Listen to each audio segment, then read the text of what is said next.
नमस्कार मित्रांनो, काल आपण या गेल्या 5-6 दिवसामध्ये आपण खऱ्या अर्थानं मानवी हक्काच्या संबंधाने आपल्या भारतीय राज्यघटनेतील भाग 3 मध्ये असलेल्या मूलभूत अधिकाराच्या संबंधाने आपण चर्चा केली, त्याचे विश्लेषण पाहिले आणि त्याच्या घटनात्मक तरतुदी या संबंधाने आपण चर्चा केलेली आहे.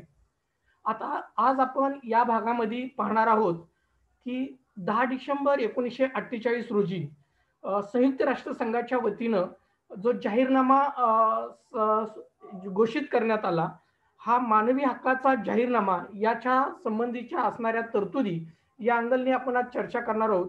हा मानवी हक्काचा जाहीरनामा नेमका का अस्तित्वात आला? कशासाठी जगाला असं वाटलं की अशी एखादी आचारसंहिता असली पाहिजे? या संबंधाने जर आपण थोडा विचार केला, तर दुसऱ्या महायुद्धामध्ये खऱ्या अर्थानं जो नरसंहार झालेला होता आणि मनुष्याच्या कत्तली घडण्यात आलेल्या होत्या. मोठ्या प्रमाणावर कत्तली केल्या जायच्या. मनुष्य नरसंहार झाला होता आणि एवढी लोक त्या ठिकाणी क्रूरतेने वागणूक देऊन मारण्यात आलेली होती, की जगाला कुठेतरी वाटलं, की आपण मानवता म्हणून आपला काही धर्म असला पाहिजे आणि माणसाला खऱ्या अर्थानं माणूस म्हणून जगण्याचे काही अधिकार त्याला दिले पाहिजेत आणि ते जगाच्या पाठीवरती समान असले पाहिजेत. या हेतूने राष्ट्रसमूहाने एकत्रित येऊन एक आचारसंहिता कायदा तयार करायचा निर्णय घेतला. बऱ्याच विचारांतांनी त्या त्याच्यावरती काही तरतुदी करायचं ठरवलं आणि त्याच दिशेने त्या तरतुदीच्या प्रमाणे 10 डिसेंबर 1948 ला पॅरिस येथे या जागतिक मानवी हक्काची घोषणा करण्यात आली. जाहीरनामा प्रसिद्ध करण्यात आला आणि त्याला नंतर पुढे 1966 आणि 76च्या सर्व देशांच्या राष्ट्रसमूहाच्या सदस्य राष्ट्राच्या सही अनुसार त्याला आंतरराष्ट्रीय कायद्याचं स्वरूप प्राप्त करून देण्यात आलं. नेमकी हे आंतरराष्ट्रीय स्तरावरती जो जाहीरनामा स्वीकार करण्यात आला, हा जाहीरनामा नेमका काय आहे याच्या अनुषंगानं आज आपण चर्चा करणार आहोत. याच्या अनुषंगानं आपण त्याच्या तरतुदी पाहणार आहोत. या तरतुदी आज आपल्याला या ठिकाणी बघायच्या आहेत. आता हे बघत असताना मानवी हक्काचा जागतिक जाहीरनामा हा घोषित करत असताना नेमकं काय त्याच्या पाठीमागची भूमिका काय होती, हे जर आपण समजून घेतलं तर मला असं वाटतं की त्या जाहीरनाम्याचा खरा उद्देश किंवा खरा उद्देश आपल्या सर्वांपर्यंत पोहोचेल आणि या जाहीरनाम्याच्या आंतरराष्ट्रीय स्तरावरच्या हा कायद्याचा आपल्यालाही कशा पद्धतीने उपयोग होतो, माणूस म्हणून जीवन जगत असताना त्याचा आपल्या जीवनामध्ये कसा अंमल करता येऊ शकतो, या दृष्टिकोनातून आपल्याला बघता येईल. आणि म्हणूनच त्याची भूमिका आपण स्पष्ट करत असताना त्याच्यामध्ये मानव कुटुंबातील सर्व व्यक्तींना स्वाभाविक प्रतिष्ठा व त्याचे सन्मान व अहरणीय अधिकार मान्यता देणे हा जगात स्वातंत्र्य, न्याय व शांतता प्रस्थापनेचा पाया आहे असं जगाला वाटत होतं. कारण खऱ्या अर्थानं माणसाला म्हणून जर त्या मानव कुटुंब म्हणून त्याला प्रतिष्ठेनं जीवन जगण्यासाठी, सन्मानानं जीवन जगण्यासाठी आणि हे जीवन जगत असताना असे अधिकार त्याला द्यायचे की ते कुणीही हिरावून घेऊ शकणार नाही, अशी मान्यता देत असताना ह्या मान्यतेबरोबरती तो स्वातंत्र्य, न्याय आणि शांततेने तो जगता आला पाहिजे हा उद्देश ठेवून याची भूमिका पारित करून आंतरराष्ट्रीय समूहाने त्याला मानवी हक्काच्या स्वरूपातली जाहीरनामा घोषित करण्याचा का प्रसिद्ध करण्याचा निर्णय घेतला होता.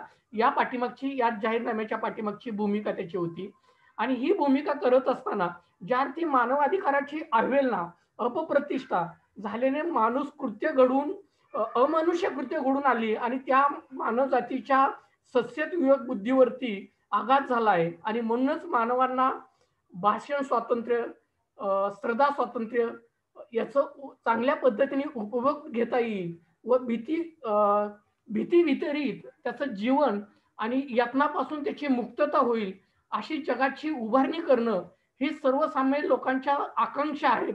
या दृष्टिकोनातून ही भूमिका ठेवून या संयुक्त राष्ट्र संघाच्या वतीनं हा जाहीरनामा करण्याचं निश्चित करण्यात आलेलं होतं आणि ही जाहीरनामा निश्चित करत असताना संयुक्त राष्ट्र संघाच्या संबंधामध्ये ही भूमिका मांडत असताना त्याच्यामध्ये ही भूमिका मांडलेली होती की जुलूम, दडपशाही या विरुद्ध त्याच्या खऱ्या अर्थानं मानवतेला बंड करता यावं, आपल्या जुलमाविरुद्ध, आपल्या अन्यायाविरुद्ध त्याला बंड करता यावं, त्याची भूमिका मांडता यावी आणि अधिकाराच्या दृष्टिकोनातून त्याला कायदेशीर संरक्षण प्राप्त व्हावं ही भूमिका त्याच्या पाठीमागची या मानवी हक्काचा जाहीरनामा घोषित करत असताना राष्ट्रसमूहाची होती आणि या भूमिकेतून हा जाहीरनामा तयार करण्यात आला.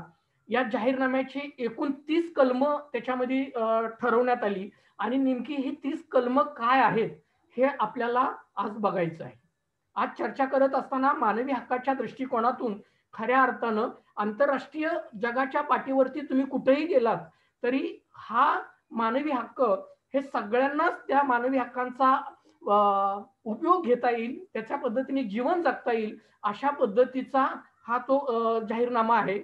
आणि या जाहीरनाम्यातील पहिलं कलम आहे की सर्व व्यक्ती, सर्व मानव जातींना किंवा सर्व मानवी व्यक्तीला जन्मताच तो एक स्वतंत्र आहे.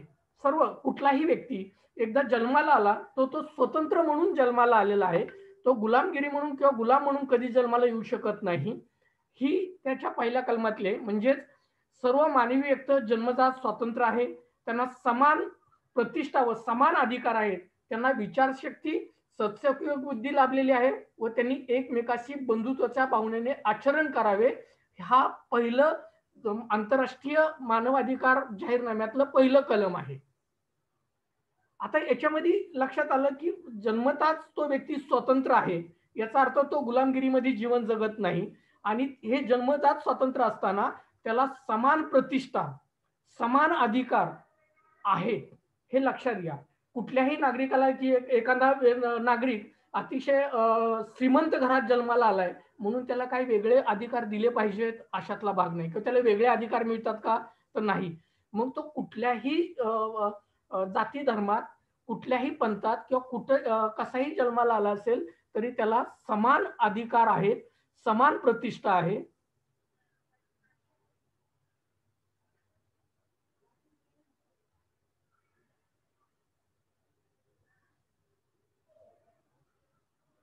काही लोकांना जॉईंट होत आहेत आणि ते कॅन्सल झाले परत माझ्याकडनं, परत ते जॉईंट होतील. समान अधिकार आहेत हे नेहमी लक्षात ठेवायचं आपल्याला.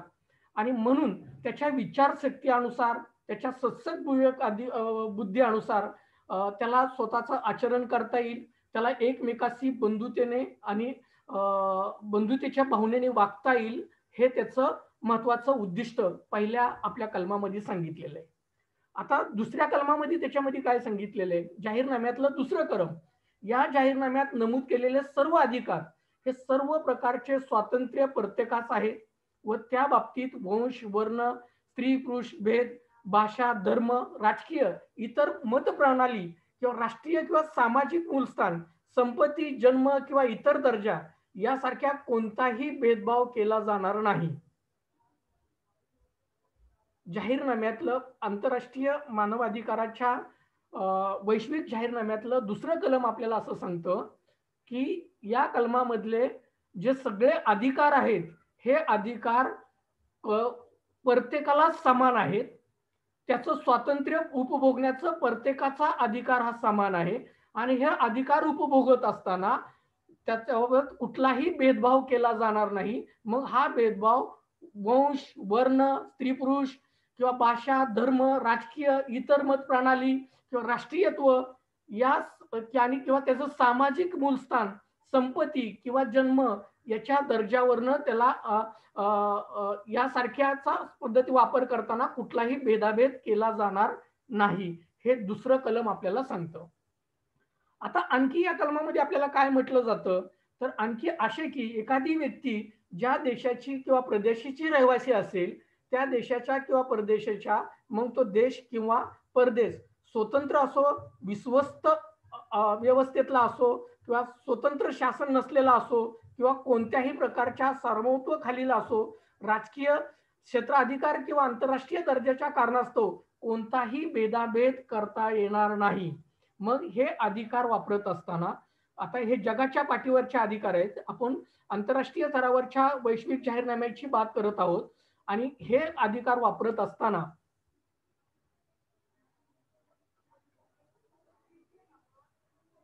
हे अधिकार वापरत असताना कुठल्याही पद्धतीनं ते राष्ट्र याच्यामध्ये भेदाभेद करणार नाही, नागरिकांमध्ये भेदाभेद करणार नाही. आणि हा भेदाभेद म्हणजे मग ते राष्ट्र कुठल्याही अंमलाखाली असो, मग त्याला हुकुमशाहीतलं राष्ट्र असू द्या ते, किंवा त्याच्यावरती एका विश्वस्ताचं अधिकार असू द्या, किंवा राष्ट्रपती राजवट लागलेला असू द्या, अथवा त्या कुठल्या तरी राजकीय पक्षाच्या बहुमताचं त्या ठिकाणचं असू द्या, कुठल्याही अधिकार क्षेत्रातलं जे राष्ट्र असेल, त्याची कुठलीही सत्ता, त्या कुठल्याही पक्षाची सत्ता असेल, तरी हे अधिकार हे प्रत्येकाला समान आहेत आणि ते उपभोगताना कुठल्याही पद्धतीने कुठल्याही नागरिकांमध्ये भेदाभेद केला जाणार नाही, हे कलम 2 आपल्याला या ठिकाणचं सांगतं.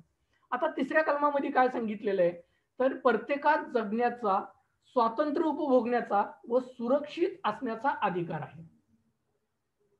आपल्याला काही आपण याच अधिकाराच्या संदर्भातलं आपल्या राज्यघटनेमध्ये दिलेल्या अधिकारामध्ये पण या संबंधीच्या तरतुदी पाहिलेल्या आहेत आणि हेच तरतुदी आपल्याला आंतरराष्ट्रीय स्तरावरती असणारा जो वैश्विक जाहीरनामा आहे त्याच्यामध्ये कलम 3 मध्ये पण याच तरतुदी नमूद केलेल्या आहेत की प्रत्येकात जगण्याचा स्वातंत्र्य आहे, स्वातंत्र्य उपभोगण्याचा अधिकार आहे आणि सुरक्षित असण्याचा अधिकार आहे. आता हा अधिकार ज्यावेळेस आपण या अधिकाराचं हनन झालंय किंवा या अधिकाराचं उल्लंघन होतंय अशा संबंधाने जर आपण जर प्रशासनाकडे तक्रार करायची म्हटलं किंवा आपल्याला त्याच्या संबंधाने आपल्याला दाद मागायची म्हटलं उल्लंघनाच्या संदर्भात, तर एखादं एक्झाम्पल म्हणून आपण काही याच्यामध्ये सांगू शकेल का? तर मला असं वाटतं की आपण जे चर्चासत्र पुढच्या भागात ठेवू ना, किंवा पुढच्या भागातला जे आपल्याला 20 मिनिटाची चर्चा करायची त्यावेळेस आपण या अधिकाराच्या दृष्टिकोनातून कशा पद्धतीने आपल्याला तक्रार दाखल करता येते किंवा त्याची कशा पद्धतीने आपण त्याचे एक एक्झाम्पल आपण त्या ठिकाणी पाहूया. आता याच पुढच्या कलमामध्ये आपल्याला मानवी हक्काच्या वैश्विक जाहीरनाम्यातल्या कलम 4 मध्ये काय सांगितलेलं आहे, आपल्याला काय नमूद केलेलं आहे, तर त्याच्यामध्ये सांगितलेलं आहे की कोणालाही गुलामगिरीत किंवा दासत्वात ठेवता येणार नाही. सर्व प्रकारच्या गुलामगिरी व गुलामाच्या व्यापारास मनाई करण्यात आलेली आहे किंवा मनाई केली पाहिजे, हे कलम 4 मध्ये स्पष्टपणे नमूद करण्यात आलेलं आहे. काहीच आपण मागच्या पार्टमध्ये ज्यावेळेस आपण राज्यघटनेच्या मूलभूत हक्कांविषयी चर्चा करत होतो त्यावेळेस आपल्याला गुलामगिरीपासून मुक्तता हाही अधिकार आपल्याला राज्यघटनेमध्ये दिलेला आहे. मानवी व्यापाराच्या संबंधाने प्रतिबंध करणारी तरतूद आणि त्याला संरक्षण त्या ठिकाणी दिलेलं आहे, आपल्याला घटनेतच संरक्षण दिलेलं आहे. तसंच या आंतरराष्ट्रीय स्तरावरती पण हाच कायदा आहे की आंतरराष्ट्रीय स्तरावरती पण ह्याच म्हटलं जातंय मानवी हक्काच्या दृष्टिकोनातून की कुणालाही गुलामगिरीत ठेवता येणार नाही, दासत्वात ठेवता येणार नाही, वेठबिगारी करता येणार नाही किंवा गुलामगिरीपासून मुक्तता किंवा गुलामगिरीच्या व्यापारास पूर्णपणे मनाई करण्यात आलेली आहे. आता ही गुलामगिरी म्हणजे नेमकं काय आहे हे जर आपण पाहिलं एक सोप्या भाषेमध्ये आपल्याला काही आठवतं का? तर आम्हाला वाटतं की आपण आपल्या थोड्या वडीलधाऱ्या माणसाला जर थोडं विचारलं तर ग्रामीण भागामध्ये पूर्वी आपल्याला शेतमजुराचे आपल्या शेतावरती काम करण्यासाठी काही शेतमजूर ठरवले जायचे आणि त्याला एक वर्षाचं ठराविक पॅकेज दिलं जायचं आणि ते पॅकेज म्हणजे त्याला काय म्हणू आपण गडी ठेवला गडी आपल्या घर कामगार ठेवला होता आणि त्याला वर्षाचं पॅकेज दिलं जायचं आणि त्याचं संपूर्ण कुटुंब हे त्यावेळेस त्या शेतीचं काम बघायचं. त्याच्या संदर्भात ही एक प्रकारची गुलामगिरी होती, ही एक प्रकारचं दासत्व होतं. मग त्याच्या खऱ्या अर्थानं त्याच्या कष्टाचा मोबदला त्याला दिला जात होता का? तर नाही. त्या ठिकाणी काय केलं जायचं, तर त्या ठिकाणी आपल्याला असं सांगितलं जायचं की तो मी आता त्याला वर्षाची एखादी रक्कम दिलेली आहे आणि त्या रकमेप्रमाणे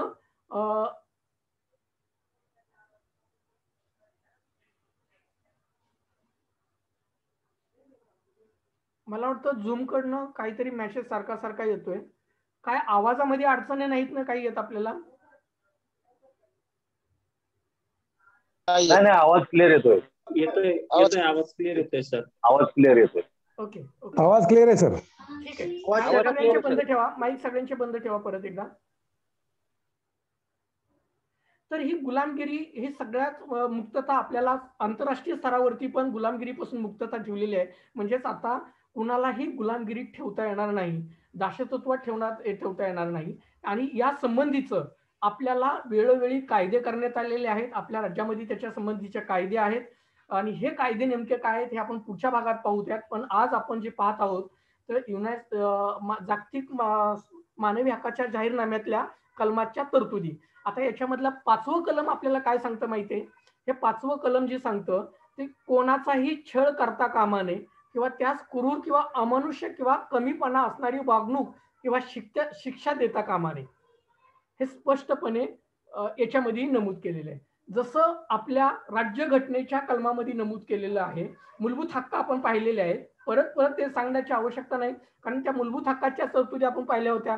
त्याच पद्धतीनं या मानवी हक्काच्या जाहीरनाम्यामध्ये पण याच तरतुदी आपल्याला पाहायला मिळतात आणि या तरतुदीच्या अनुषंगाने आपण चर्चा करत आहोत.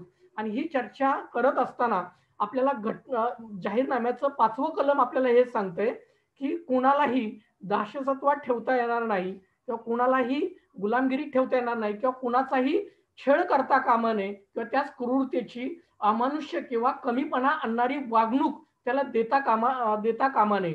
जसं आपल्या राज्यघटनेमध्ये पोलिसांना अटक करताना किंवा कैदेतला छळ, पोलिसाच्या जाचापासूनचं संरक्षण, हे जे आपल्याला राज्यघटनेत दिलं होतं तेच आपल्याला आंतरराष्ट्रीय स्तरावरती पण या 5व्या कलमामध्ये हेच सांगतं की कोणाचाही छळ करता कामा नये. आता याच्यामध्ये 6व्या कलमामध्ये आपल्याला असं सांगतं की प्रत्येकाला स्वातंत्र्य, कायद्याच्या दृष्टीनं माणूस म्हणून मान्यता मिळण्याचा अधिकार आहे. आता या अधिकाराच्या दृष्टिकोनातून जर पाहिलं आपण किंवा या अधिकाराची जर आपण विश्लेषण केलं तर हे करायची का वेळ आली, तर दुसऱ्या महायुद्धाच्या दरम्यान आपल्याला कल्पना होती की आपल्याकडं याच्या अगोदर आपले भारत देश हा गुलामगिरीत होता किंवा अनेक जण त्यावेळेच्या चाली, रूढी, परंपरा ह्या अतिशय वेगळ्या होत्या. अस्पृश्यला अनेक प्रकारची अमानवीय वागणूक आपल्याला देण्यात आलेली होती आणि अनेकांना गुलाम बनवून अनेक ठिकाणी त्याला काम गुलामगिरीसारखं काम करण्यात लागलं होतं आणि त्याच्या ठिकाणी त्याला क्रूरतेची अमानुष्य वागणूक अशी दिली जात होती. आणि म्हणून खऱ्या अर्थानं माणसाला माणूस म्हणून जगण्यासाठी त्याचं अधिकार त्याला असावेत या दृष्टिकोनातून आंतरराष्ट्रीय स्तरावरती हे नियुक्त करण्यात आलं. आणि म्हणून त्याला त्याच्यामध्ये 6व्या कलमामध्ये असंच नमूद करण्यात आलं की प्रत्येकाला सर्वत्र कायद्याच्या दृष्टीने माणूस म्हणून त्याला मान्यतेचा मिळण्याचा अधिकार आहे, त्याला गुन्हा म्हणून मान्यता मिळता कामा नये, हा त्याच्यातला अर्थ प्रथवित होतो. आणि त्याच्यामध्ये पुढे याच कलमाच्या दृष्टिकोनातून 7व्या कलमामध्ये काय नमूद केलंय हे बघूयात आपण की सर्व लोक कायद्याच्या दृष्टीने समान आहेत व कोणताही भेदभाव न करता कायद्याने समान शिक्षण मिळण्याचा त्यांना हक्क आहे. या जाहीरनाम्याचे उल्लंघन करून कोणत्याही प्रकारचा भेदभाव झाल्याबाबतीत असा भेदभाव करण्यास चेतावणी देण्यात आल्याबाबतच्या बाबतीत सर्वांना समान संरक्षण मिळण्याचा हक्क आहे.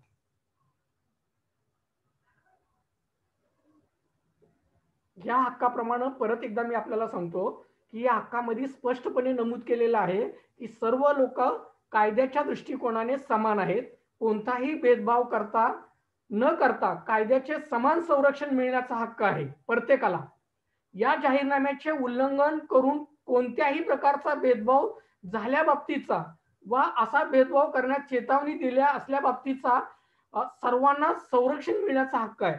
जर एखादं कुठलंही राष्ट्र हे आंतरराष्ट्रीय स्तरावरचं चाललेलं आहे की आपल्या देशामध्ये अशा पद्धतीनं जर कुठल्या नागरिकांच्या हक्कांचं उल्लंघन कुणी करत असेल तर या उल्लंघनाच्या संबंधाने त्याला आंतरराष्ट्रीय स्तरावरती त्याच्या संरक्षण मागण्याचं, त्या संबंधित भेदभाव झाल्याबाबतचं तो अधिकार आंतरराष्ट्रीय स्तरावरती युनेकडं या संबंधीनी आपण दाद मागू शकतो किंवा त्याच्याकडं अधिकार आपण मागू शकतो की अशा पद्धतीचं आमच्या हक्कांचं व्हायलेशन या ठिकाणी होत आहे. आता याच पद्धतीने 8व्या कलमामध्ये पुढे असं नमूद करण्यात आलेलं आहे की घटनेने किंवा कायद्याने दिलेल्या मूलभूत हक्कांचा भंग करणाऱ्या कृत्याच्या बाबतीत सक्षम राष्ट्रीय प्राधिकरणामार्फत परिणामकारक उपाययोजना करण्याचा प्रत्येकास अधिकार आहे. बघा, आंतरराष्ट्रीय स्तरावरच्या 10 डिसेंबर 1948 रोजी जो कायदा सर्व संयुक्त राष्ट्रसंघाने पारित करण्यात आला, तो जाहीरनामा घोषित करण्यात आला आणि या जाहीरनाम्याच्या अनुषंगानं 8व्या कलमामध्ये असं सांगितलेलं आहे की घटनेने कायद्याने दिलेले मूलभूत हक्कांचा भंग करणाऱ्या कृत्याच्या बाबतीत सक्षम राष्ट्रीय प्राधिकरणामार्फत परिणामकारक उपाययोजना करण्याचा प्रत्येकास अधिकार आहे. आता या अधिकाराचा उपयोग आपल्या भारतामध्ये कसा झालेला आहे हे आपण या ठिकाणी बघूया. 1948 ला हा अधिकार सर्व देशांनी मान्य केला. मात्र या अधिकाराप्रमाणे भारतीय नागरिकांना जे त्यांच्या घटनेने दिलेले मूलभूत हक्क आहेत, त्यांचे हक्कांच्या बाबतीतलं संरक्षण करण्यासंबंधीचा राष्ट्रीय प्राधिकरण तयार करण्यासाठी 1993 हे साल उजडावं लागलं. 48 ला कायदा हा पारित झालेला आहे आणि या कायद्याप्रमाणे भारतामध्ये एक राष्ट्रीय प्राधिकरण ही एक परिणामकारक यंत्रणा उभी राहण्यासाठी 1993 हे साल उघडावं लागलं आणि या सालाप्रमाणे म्हणजेच आपल्याला जो आपला मानवी हक्क संरक्षण अधिनियम 1993 हा जो कायदा करण्यात आला आणि या कायद्याप्रमाणे जो आयोग अस्तित्वात आला, राष्ट्रीय मानवाधिकार आयोग, हा आयोग या कलमाच्या पद्धतीनं त्यावेळेस राष्ट्रसमूहाने पारित केलेला तो अधिकार होता आणि त्या ठिकाणच्या प्रत्येक राष्ट्राच्या नागरिकाला आपल्या घटनेने दिलेल्या हक्काचं संरक्षण करण्यासंबंधीचा किंवा त्याच्या संबंधीच्या परिणामकारक यंत्रणा, हक्कांचं संरक्षण करणारी किंवा दाद मागणारी अशी यंत्रणा उभी करण्याची जी तरतूद करण्यात आलेली होती, ही तरतूद आपल्याला 1993 मध्ये कायद्याप्रमाणे अंमलात आणण्यात आली. आणि याच पद्धतीने पुढचं कलम आपल्याला या ठिकाणचं पाहूयात की पुढच्या कलमामध्ये काय सांगितलेलं आंतरराष्ट्रीय मानवी हक्काच्या जाहीरनाम्यामध्ये की कोणालाही स्वच्छंद, अटक, स्थानबद्ध किंवा हद्दपार करता कामा नये. आंतरराष्ट्रीय जाहीरनाम्यातल्या कलम 9 मध्ये कोणालाही स्वच्छंदपणे अटक, स्थानबद्धता किंवा हद्दपार करता कामा नये हे स्पष्टपणे त्या ठिकाणी उल्लेखित केलेलं आहे. गाईज, आपल्याला कल्पना आहे की आपण जो मागच्या 4-5 दिवसापूर्वी आपण आपल्या भारतीय घटनेच्या मूलभूत भाग 3 मधल्या मूलभूत हक्काची चर्चा करत असताना आपण पाहिलेलं आहे जीवन जगण्याचा अधिकार आणि जीवन जगण्याच्या अधिकाराच्या 20 कलमामध्ये आपण पाहिलेलं होतं की छळवणुकीपासून संरक्षण हे आपण त्याच्यामध्ये पाहिलेलं होतं. तसंच हे संरक्षण आपल्याला या कलमामध्ये पण दिसून येतं. म्हणूनच या कलमामध्ये पण आपल्याला सांगितलेलं आहे की स्वच्छंदपणे एखाद्याला अटक करणं, कुठल्याही राजसत्तेने किंवा कुणालाही अटक करणं, त्याला स्थानबंद करणं, स्थानबद्ध म्हणजे तडीपारी करणं किंवा त्याला हद्दपार करणं हे करता कामा नये हे आंतरराष्ट्रीय कायद्यामध्ये आहे. मात्र ज्यावेळेस आपण काही माध्यमातून बातम्या पाहतो, पुण्याच्याच माननीय CP जे आताचे गुप्ता साहेब आहेत, या गुप्ता साहेबांनी एक मीटिंग घेतलेली होती, एक पत्रकार प्रेस कॉन्फरन्स घेतलेली होती आणि प्रेस कॉन्फरन्स घेत असताना त्यांनी एक मोठा दावा केलेला होता. तो दावा म्हणजे काय केलेला होता की पुण्यातली गुन्हेगारी कंट्रोल करण्यासाठी मी 1500 लोकांना तडीपारी केलेली, 1500 लोकांना स्थानबद्ध केलेले. पोलिसांनी, मला वाटतं की ही त्यांची पाठ त्यांनी थुपटून घेतली असेल. तडीपारी करून प्रश्न सुटणार आहेत का? तडीपारी करून त्या गुन्हेगारांची गुन्हेगारी संपणार आहे का? हा मला वाटतं की विचार करण्यासारखा भाग आहे. कदाचित या भागातून तो गुन्हेगार तडीपार होऊन दुसऱ्या भागात जाऊन त्याला परत तो गुन्हा करत नसेल कशावरनं, हाही विचार करण्यासारखा भाग आहे. आणि म्हणून जी तडीपारी केलेली आहे या तडीपारीचं समर्थन करत असताना किंवा त्याचं असहमती दर्शवत असताना ह्या खरोखरच तडीपारी कितपत योग्य आहेत किंवा कशा पद्धतीच्या योग्य आहेत आणि तडीपारी करून खरोखरच आपले कायदे सुटतात का आणि तडीपारी मागची खरोखरच भूमिका काय असते हेही बघणं खऱ्या अर्थानं गरजेचं आहे. मला माझ्याकडं मानवी हक्काच्या दृष्टिकोनातून पुण्यातून काही केस आलेल्या होत्या आणि या केसच्या संबंधाने मी तुम्हाला या ठिकाणी सांगू इच्छितो की ज्याच्यावरती 323, 324, 504, 506 या कलमाने गुन्हे नोंद आहेत. यातलं फक्त एक कलम जर आपण पाहिलं तर ते म्हणजे 324, एवढंच कलम दखलपात्र गुन्ह्याचं आहे. बाकी जर आपण कलम पाहिली ती अदखलपात्र स्वरूपाच्या गुन्ह्याची आहेत. अशा अदखलपात्र स्वरूपाच्या गुन्ह्याच्या संबंधीने एखाद्या व्यक्तीला पोलीस डिपार्टमेंट तडीपार करू शकतो का, त्याला स्थानबद्ध करू शकतो का? तर हे जी अमर्याद अधिकार जे आहेत ना पोलीस मॅन्युअल प्रमाणे आणि अशा लोकांना जेव्हा तडीपारी केली जाते तर मला असं वाटतं, स्थानबद्धता ज्यावेळेस केली जाते तर मला वाटतं की हे मूलभूत मानवी हक्कांचं उल्लंघन येतं. आणि म्हणून ज्या आपल्या भारतीय राज्यघटनेत पण या संबंधीनी तरतुदी केलेल्या आहेत आणि त्याच पद्धतीनं आपल्याला आंतरराष्ट्रीय समूहाने स्वीकारलेल्या जागतिक मानवी हक्काच्या जाहीरनाम्यामध्ये पण कलम 9 प्रमाणे हेच तरतुदी आपल्याला दिसून येत आहेत की कोणालाही स्वच्छंदपणे अटक, स्थानबद्ध किंवा हद्दपार करता कामा नये. आज आपण घटना स्वीकारून किंवा आपल्या कायद्याचं राज्य स्वीकारून अनेक वर्ष लुटली असली तरीही आपल्याकडं जो राजसत्तेला प्रोटेक्शन करणारा किंवा राजसत्तेचे खरे पारेकरी असणारा किंवा राजसत्तेला संरक्षण देणारं जी यंत्रणा आपण पाहतो ती पोलीस यंत्रणा मात्र आणखी तीच आहे आणि ती यंत्रणा आजही आपल्याला बदलताना दिसत नाही किंवा तशीच मानसिकता आपल्याला काही पोलीस अधिकारी, मी म्हणत नाही की सगळ्याच पोलीस अधिकाऱ्याकडनं होते, काही पोलीस अधिकाऱ्याकडनं ह्या गोष्टी नक्कीच होत आहे. आणि आपण या दृष्टिकोनातून विचार करत असताना पुढचं कलम आपण या ठिकाणचं पाहूया की जागतिक जाहीरनाम्यातलं 10वं कलम काय सांगतं. तर 10वं कलम सांगतं प्रत्येकाला समान भूमिकेवरून त्याचे अधिकार, जबाबदाऱ्या निश्चित, संबंधित किंवा त्याच्यावरील कोणत्याही दंडनीय अपराधाचा न्याय निर्णय करण्याचा संबंधात स्वतंत्र निपक्षपाती प्राधिकरणामार्फत न्याय व जाहीर सुनावणी केली जाण्याचा हक्क आहे. जसं आपल्या राज्यघटनेमध्ये मूलभूत हक्कांमध्ये दिलेलं आहे की जोपर्यंत एखाद्यावरती ठेवलेला आरोप सिद्ध होत नाही तोपर्यंत तो व्यक्ती हा निर्दोषच मानावा आणि न्यायालय जोपर्यंत त्याला शिक्षा देत नाही तोपर्यंत त्याला गुन्हेगार ठरवता कामा नये आणि त्याला न्याय मिळवत असताना योग्य न्याय यंत्रणेमार्फत त्याला स्वतःचं निर्दोषत्व सिद्ध करण्याचा पूर्ण अधिकार आहे. कायद्याप्रमाणे त्याला अधिकार आहे आणि ते कायद्याप्रमाणे त्याला निर्दोषत्व सिद्ध करण्यासाठीची पुरेशी संधी दिली पाहिजे. हेच कलम आपल्याला त्या राज्यघटनेतल्या मूलभूत हक्काप्रमाणेच आपल्याला जाहीरनाम्यात मध्ये पण कलम 10 मध्ये हेच सांगतं की प्रत्येकाला निर्दोषत्व सिद्ध करण्याचा अधिकार आहे आणि त्याची निर्दोषत्व सिद्ध करत असताना जाहीर सुनावणी केली जाण्याचाही त्याचा हक्क आहे. म्हणजे खुल्या न्याय व्यवस्थेमध्ये न्यायालयामध्ये खुली चर्चा होती, जाहीर सुनावणी होती, त्या जाहीर सुनावणीमध्ये त्याला स्वतःचं निर्दोषत्व सिद्ध करता येतं.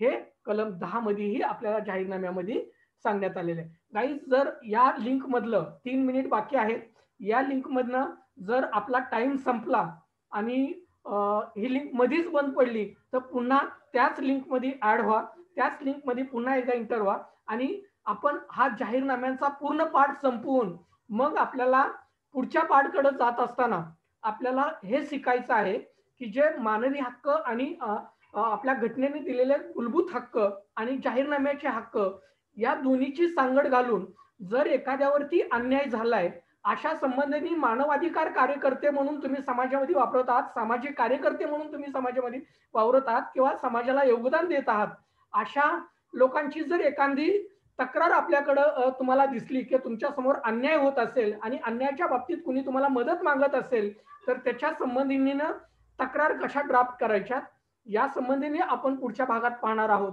म्हणून या कलमाची व्यवस्थित माहिती आपल्याला आकलन होणं किंवा समजून घेणं खऱ्या अर्थानं गरजेचं आहे. आणि म्हणून जर तुम्हाला या लिंक मध्ये आता आपण 2 मिनिटात जर परत बंद पडलो तर परत दुसऱ्या लिंक मध्ये त्याच लिंक मध्ये ऍड व्हायचंय, दुसरी लिंक पाठवली जाणार नाही, त्याच लिंक मध्ये आपल्याला ऍड व्हायचंय. ओके, आता आपण पुढचं या जाहीरनाम्यातलं पुढचं कलम या ठिकाणी बघूयात. ते म्हणजे कलम 11. एकूण आपला वैश्विक जाहीरनामा एकूण 30 कलमाचा आहे आणि त्यापैकी आपण आता 11व्या कलम पाहत आहोत.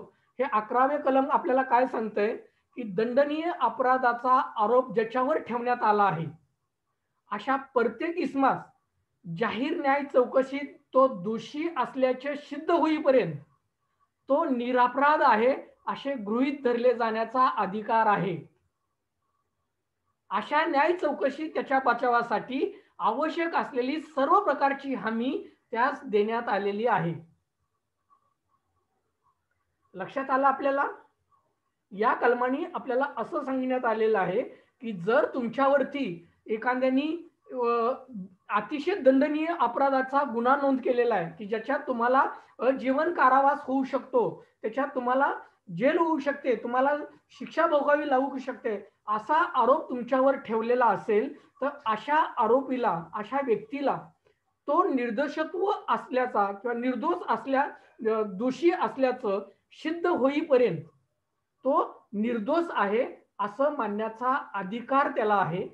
असंच मांडलं पाहिजे आणि तो निर्दोषत्व सिद्ध करत असताना त्याला खुल्या न्याय चौकशीसाठी बचावासाठी आवश्यक असलेली सर्व प्रकारची हमी त्याला देण्यात आली पाहिजे. या संबंधीने जर आपण पुढच्या याच्यामध्ये 1 मिनिटाचा कालावधी राहिलाय म्हणून आपण पुढच्या याच्यामध्ये याच्या संबंधाने मी नक्कीच तुम्हाला पुढच्या ज्यावेळेस लिंकमध्ये जॉईंट होतात त्याच्यामध्ये नक्कीच सांगणार आहे. म्हणून आपल्याला मानव अधिकाराच्या संबंधाने जी एक नोट प्रेस